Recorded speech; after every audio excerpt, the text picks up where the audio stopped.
Hello everyone, Jeff with Green Review here. Doesn't a freshly installed sodded lawn look nice? I have covered installing lawns in other videos, but today I want to give you some pro tips about installing sod. The sod harvesting machine will fold the end of the sod tightly. This end must be unfolded when the grass is laid, or else it will end up curling and drying out.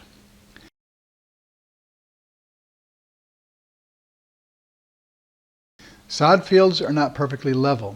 This means that some of the pieces of sod will be scalped above the root system.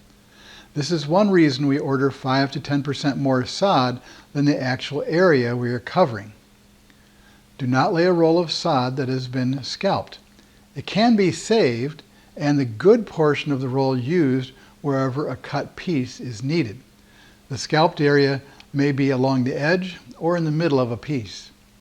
Rocks are occasionally picked up by the harvesting machine. They may slide along and damage an area of sod. Do not lay these pieces if the missing sod is a large area. And again, you can save that extra for wherever you need it. If you unroll the sod and the grass is yellow or beginning to decay, don't use it. It is often not worth the effort to lay grass that is dying. This is much more of a problem in the summer when rolls of sod can die in a day or two. If you have rolls of sod that can't be used in one day, unroll them in an out-of-the-way location and water them as necessary until they can be used. To make a nice brick-like pattern, cut a piece of sod in half so the pieces will line up. A knife or shovel can be used to cut the grass. The knife will need to be sharpened after cutting so much dirt. When laying the pieces, it is important to butt them up tightly so there are no gaps.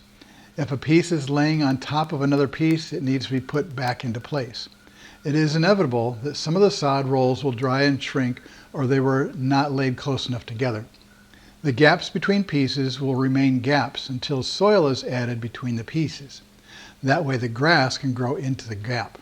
Otherwise the plants will not grow across that gap. Bagged topsoil can be used, or even better, some of the existing soil should be used to fill the gaps. The soil will need to be watered in so that no gaps remain.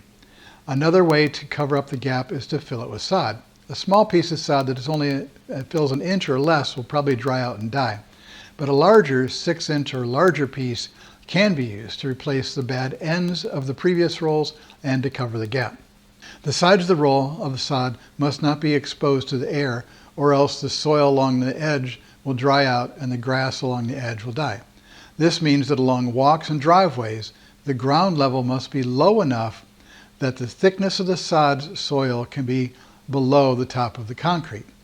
Don't just dig a trench along the edge to get the soil next to the concrete. This sudden drop will be hazardous to walk on. The soil must be level with or slope gently to the concrete. The same advice applies to sod along the edge of flower beds. The edge of the sod must not be left exposed to the air. Installing sod gives you an instant lawn. You can do it yourself, and if you follow these tips, it will look like a professional did it. And this is Jeff with the Green Review. Thanks for watching.